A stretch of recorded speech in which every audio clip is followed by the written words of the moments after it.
Hi, എല്ലാവർക്കും നമസ്കാരം. ആകർഷണ നിയമം അനുസരിച്ച് ഒരേ വൈബ്രേഷണൽ ഫ്രീക്വൻസിയിലുള്ളവ പരസ്പരം ആകർഷിക്കുന്നു. നമ്മുടെ ചിന്തകൾ, വികാരങ്ങൾ, വാക്കുകൾ, വിശ്വാസങ്ങൾ എല്ലാം നമ്മുടെ വൈബ്രേഷണൽ ഫ്രീക്വൻസിയെ സ്വാധീനിക്കുന്ന ഘടകങ്ങളാണ്. പോസിറ്റീവ് ചിന്തകളും പോസിറ്റീവ് വികാരങ്ങളും എല്ലാം നല്ല നല്ല കാര്യങ്ങളെ നമ്മുടെ ജീവിതത്തിലേക്ക് ആകർഷിച്ചു വരുത്തുന്നു. അതേസമയം നെഗറ്റീവ് ചിന്തകളും നെഗറ്റീവ് സംസാര രീതികളും നെഗറ്റീവ് വികാരങ്ങളും ഒക്കെ മോശം കാര്യങ്ങൾ നമ്മുടെ ലൈഫിലേക്ക് ആകർഷിച്ചു വരുത്തുന്നതിന് ഇടയാക്കുകയും ചെയ്യും.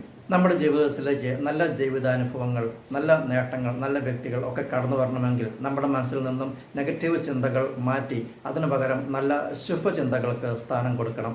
അതുപോലെ തന്നെ നല്ല പോസിറ്റീവ് വികാരങ്ങൾ, നല്ല പോസിറ്റീവ് വാക്കുകൾ ഉപയോഗിച്ചുള്ള സംസാരം, നല്ല വിശ്വാസ രീതികൾ ഒക്കെ നമ്മുടെ ജീവിതത്തിൻ്റെ ഭാഗമാക്കി തീർക്കണം. അടിസ്ഥാനപരമായ ഇത്തരം കാര്യങ്ങളിൽ മാറ്റങ്ങൾ ഉണ്ടാക്കാതെ നാം എത്ര ശ്രമിച്ചാലും നമ്മുടെ ജീവിതാനുഭവങ്ങൾ മാറ്റുവാൻ സാധിക്കില്ല. കാരണം എല്ലാം പ്രകൃതി നിയമങ്ങൾക്ക്